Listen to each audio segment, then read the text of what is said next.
college player in particular is leading what would be a slice up, they argue, for a $800 million share of the booty so that they can share in what the NCAA has been making money and hand over fist. Well, attorney Anahita Sedaghatfar says it's exploitation and the players deserve to be paid. Attorney Ashley Merchant disagrees and essentially wants to forget them. That's a little extreme. But Anahita, they are making major dough for their schools.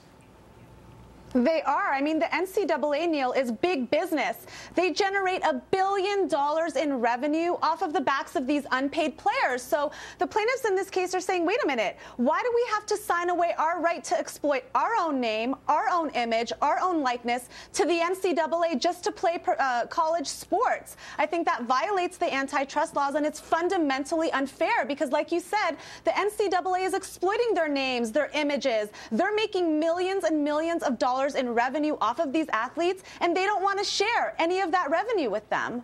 Ashley? I don't think it's that they don't want to share.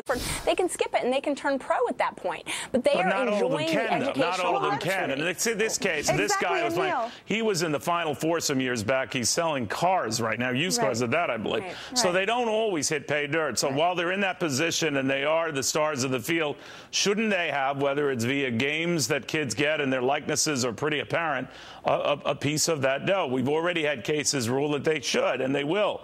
But is that enough? You're right.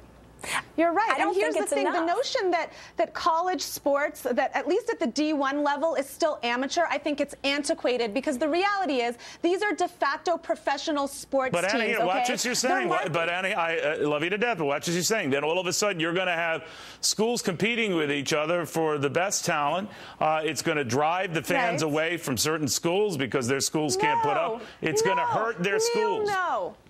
No, the fans don't care. The fans don't care. Because I'll tell you, because the fans don't care. The coaches are making $3 million, $6 million. They don't care. The schools are raking in millions and millions of dollars. They're not going to stop watching their favorite college team, Neil, because the players are getting a percentage. Well, if your college team is always losing, you're not going to go there. And if the money is drawn to the schools that have the bucks and can attract the talent, you're going to go there. It's human nature, right? Right. I mean, this is going to drive a whole.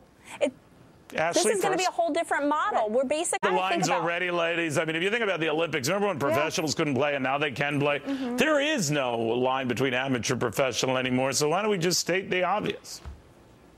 That's what I was saying, Neil. It's a de facto professional team. When they're selling tickets, they're marketing all this merchandise, they're putting these players in video games, and I get they're getting compensated with scholarship money, but when you compare the amount of money they're getting for scholarships versus the billions in revenue, there's absolutely no comparison, and the NCAA doesn't even allow these players to get part-time jobs. They're devoting a majority of their time to the sport, and the plaintiff testified yesterday. O'Bannon testified to that fact that most of the time is spent on practices, on games, on travel, so all they're saying is, hey, school, give us a little percentage of the revenue we are bringing into the school. I think that's totally fair. All right, we'll watch what happens, ladies. In the meantime, it is a two-tiered system, but we'll see where it goes.